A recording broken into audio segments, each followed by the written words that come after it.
My God, I hate trucks.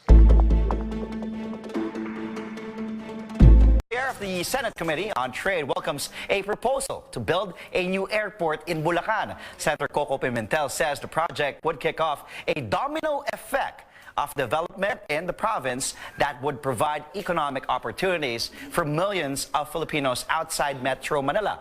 The Bulacan International Airport is a public-private partnership proposal between the government and San Miguel Corporation. The plan covers the construction, operation, and maintenance of the new facility on a 2,500-hectare land in Bulacan, Bulacan. The proposal entails a total project cost of more than 700 billion pesos. The private tourism sector is calling out President Rodrigo Duterte after he supposedly singled out hotels as polluters of Manila Bay. But the Environment Department denies the president did so. It says it will shut down all establishments found disposing waste to Manila Bay and not just hotels. Our Caroline Bonkin reports. Yan yung water treatment yung hotel nyo. Pag hindi, siraan ko yan. Huwag mo akong hamunin. Kaya kung wala tayong turista, di wala. Hindi naman tayo mamamatay. You do something about your waste there, or otherwise I will close it. Sigurado yan. The threat is real. In the same way government cleaned up Boracay, President Duterte says he is ready to close down hotels that discharge untreated wastewater in Manila Bay. Years of neglect have diverted the attention from the famous Manila Bay sunset to the home of billions of bacteria festering from human and animal feces, making the bay unsafe for swimming and, worse, a source of disease. Now a full-blown rehabilitation is underway.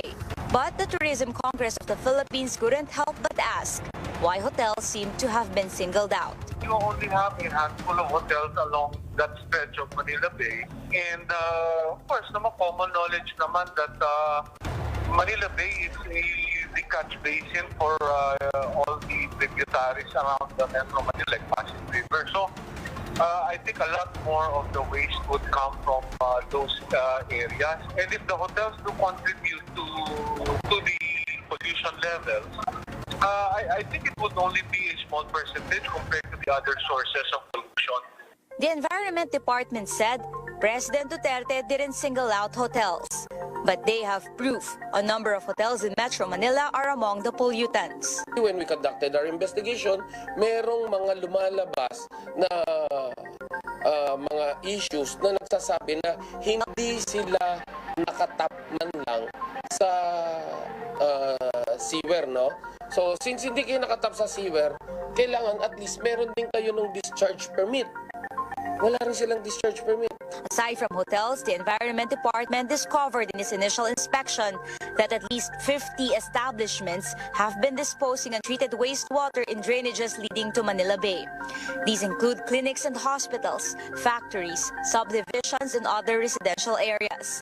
The Environment Department warned these establishments will be immediately closed if they fail the inspection once the Manila Bay rehabilitation is launched on January 27th.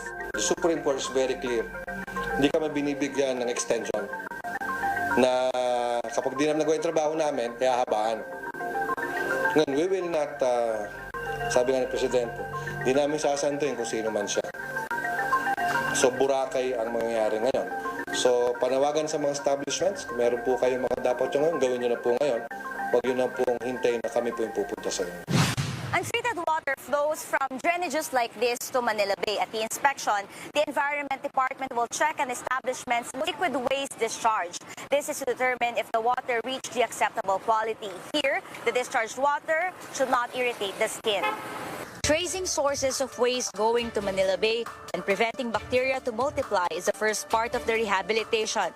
This is a tedious task. 17 rivers in Metro Manila and regions 3 and 4A drain water to Manila Bay.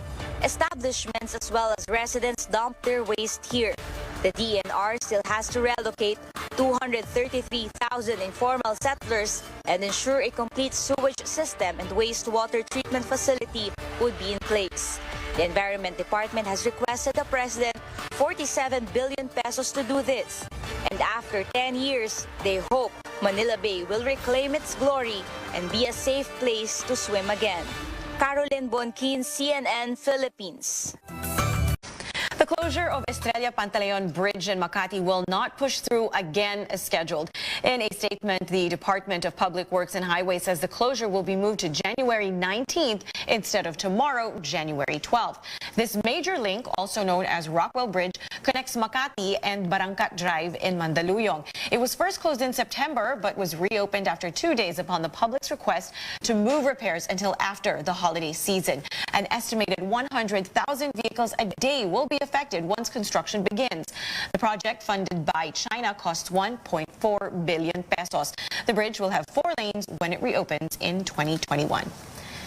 To tell us more about this, we have in the studio MMDA spokesperson Asek Celine Pialago. Good morning and welcome back to New Day. Good morning, Miss Celine. Welcome back. Good morning, sir. Miss Celine, again, we were talking about it kanina. I was asking you, and now I'll ask you now. Of course, for our viewers this morning, you said you'll close it in September and then open and then January 12 and then moved again to January 19. Why was it moved again?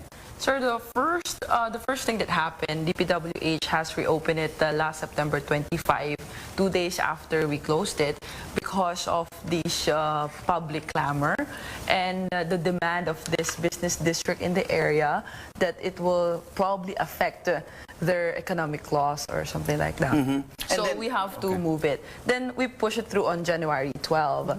Unfortunately, ma'am, sir, we've decided to fix first all the alternate routes and make sure that the alternate routes are clear from any obstruction first. And we have to meet again. That's why today, ma'am, we will have a meeting. And just yesterday, DPWH announced that they will move it on January 19. But let's see, ma'am, we still have meeting for today. Okay, so this alternate routes would also help, you know, decongest, because as we said, there's 100 vehicles that 100,000. 100,000, sorry, 100,000 that actually pass. Every day. So, yes, ma'am. 100,000 to 120,000 vehicles per day. So, ma'am, if you're going to Rockwell crossing Mandaluyong, before you can use that bridge, now all you have to do is to maximize these major bridges, such as Guadalupe Bridge. So all of these 100,000 vehicles will use Guadalupe Bridge in EDSA, knowing that in 4 months or 3 months' time, we will repair Guadalupe Bridge as well. That's why, ma'am, sir, we have to meet again regarding this. oh nga, saan na tayo dadaan, di ba? Yeah. So, I mean, because Guadalupe Bridge, as it is, I mean, can It's that already- take on another 120,000 cars a day? And then you're saying that that's also going to be repaired Yes, in the next this year. few months. Okay, in your observations, when are the bridges the most busy? Sa umaga, sa hapon, sa gabi?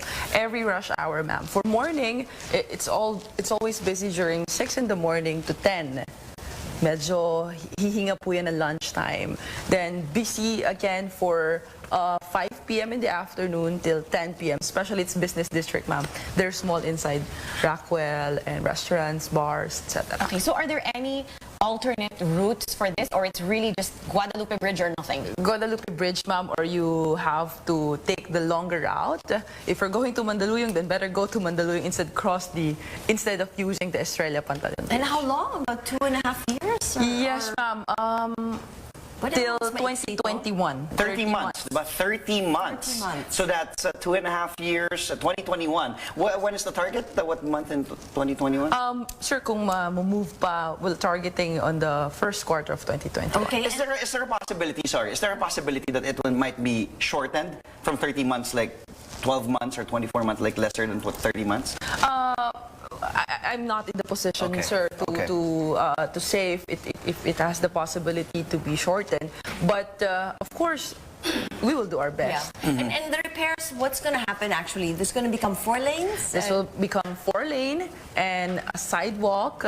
Okay. So this would be world class, according to our DPWH secretary. So this will definitely help us in the long run. I mean, Yes, just, ma'am. be able to accommodate more than just 100,000 Yes, ma'am. vehicles, right? This is a world-class project. All right. So aside from having 4 lanes, Okay, it will what have sidewalks as well. Okay, so people could actually, pedestrians can use it, and that's, Yes. those are the plans. You can What use it's it. gonna look like. Pedestrians can use it, ma'am, since it's just a meters away. It's not a long bridge. Yun kasi as it is, Diba? 2 lanes lang siya. 2 lanes. Diba? 2 One- lanes lang yeah. siya now, yung itong Rockwell Bridge. And then may walang pedestrian lane, diba? Wala po. Wala. So, Okay, so itong we're looking at, this is the really target, nice, the though. Estrella Pantaleon Bridge, right? 4 lanes with pedestrian With sidewalks. Sidewalks, I'm sorry, with sidewalks. Sorry, you mentioned something about Guadalupe earlier. Will it just be repairs, or are you eventually planning something major, such as the Rockwell? Not really, ma'am. We will just repair repair the cracks and other portions of the bridge. Will that This require is more of closing the, any lanes? Not really, ma'am, but maybe one lane at a time. All right. Okay, so regarding the repair of Estrella Pantaleon Bridge, what measures are in place to ensure that you meet the 30-month target of completion? Well, ma'am, the completion depends with the DPWH.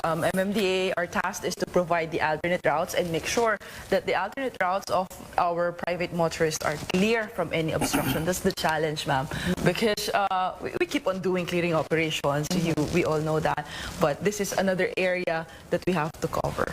All right. Miss Celine, thank you again for being on the show, for always being on the show, waking up early. Thank you again. We just had MMDA spokesperson ASIC, Miss Celine Pialago.